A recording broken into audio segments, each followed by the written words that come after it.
Namaste to all the yoga sadhakas. Navaratri is about to begin, and it's a custom for many of us to fast during Navaratri. So, why do we fast?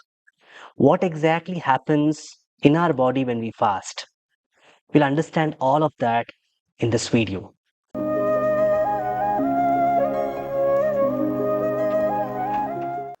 A famous Greek physician, Hippocrates, said, our food should be our medicine should be our food. But to eat when you're sick is like feeding your sickness. So it clearly says the importance of fasting. And fasting is quite common in animal kingdom whenever one is sick. Even we don't feel like eating when we are sick. Even animals, you might have seen your pets, they just don't eat when they are sick. It's a natural way for our body to rejuvenate itself by fasting. The fasting is part of almost every religion. Hinduism, Muslims, Christianity, Judaism, everybody has some element of fasting as part of their rituals or customs. So that's a way to show the importance of fasting itself. Coming to Navaratri, Navaratri is a festival which falls two times during the year. And it is exactly falling whenever there is an extreme seasonal change from hot to cold and cold to hot. So it's a way to prepare our body to the season changes itself. So what exactly happens when we fast?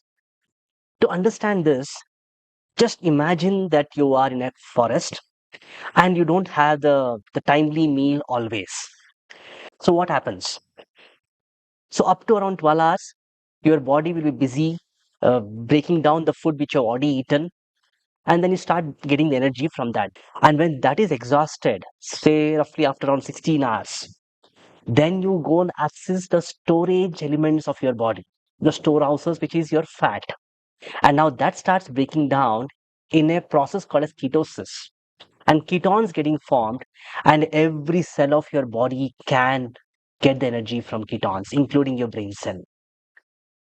And after roughly around 18 hours, there is a process called autophagy starts. So, what is it? See, every cell of your body will have a lot of organelles, which is the one which does a lot of job inside the cell. You can think of it that way. And some of these organelles are not so efficient, or they may have become old. Now, the body starts thinking that I don't want to feed these old people, you know, because there's a lot of energy going in, or rather, the energy is wasting. So, let us all discard this. And this process of discarding all the unwanted cell substances is called as autophagy. And that starts roughly after 18 hours of fasting. So after roughly 48 hours of fasting, interesting thing happens. The growth hormones starts going up.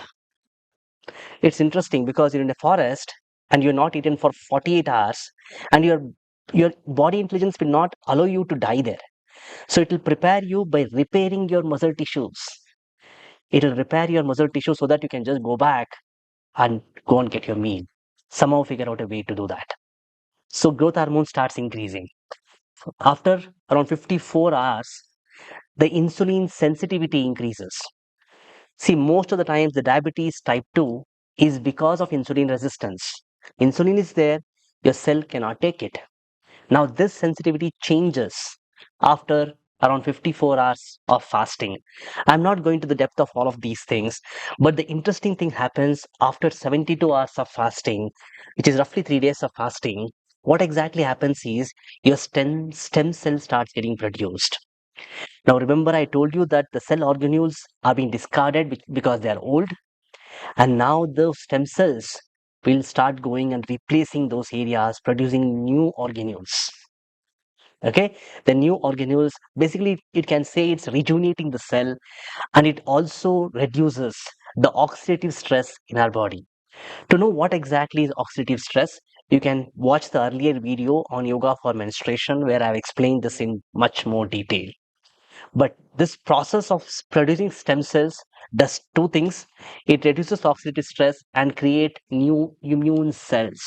So this new immune cells or the immune system that you develop is what is required for you to fight the new season which comes after Navratri. So, what are the yogic benefit of fasting? In yoga, we have a concept called tapas. It is one of the niyamas that all the yoga practitioners are asked to follow. It is translated as a burning desire, or it can be translated as a willpower, willpower to do something. And Yoga Sutra explains what exactly happens when you're practicing tapas. It says, Kayendriya Siddhira Shuddhikshaya Tapasaha. Through practicing tapas, you're going to clear off the impurities of your body and senses. Basically, what you're doing is you're purifying your senses.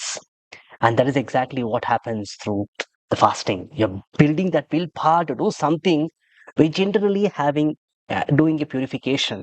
And modern medicine we call it as detoxification. And yogic terms we call it as purification of your senses. And when your senses are purified, and then naturally it will lead to a better clarity in your thoughts.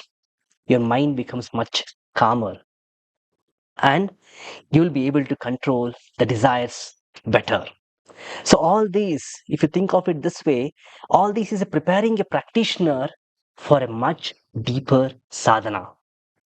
After saying all these things, you may feel like, oh, let me just fast from tomorrow onwards and not eat anything during Navratri for 9 days. Please don't do that. If you're not at all used to fasting, you cannot fast the entire 9 days period. Although it's beneficial, but you can't do that because your body is not ready for it, because you have your own cravings, everything is not in control. At least what you can definitely do is control the food which you are normally eating. You can reduce all the tamasic food. What is tamasic food? You can check out the video which I did earlier on yogic food. You cut down the tamasic food, focus more on sattvic food. That's at least you can do. Don't eat processed food. Don't eat the stored food. Don't eat meat, non-veg food. All of these, at least you can stop it during Navaratri time. And if possible, if those who are used to fasting, then you can follow the fast. There is absolutely no one rule for everyone to recommend that you should fast in this way itself. Some are used to fasting, can go for a longer fast. Some are not used to fasting, can go for a fruit diet for a few days and follow more sattvic food for the rest of the days, or make it a fruit and a sattvic meal in a day. But in general, try to reduce the intake that you normally take during the rest of the days. I hope these tips will help to fast during Navaratri.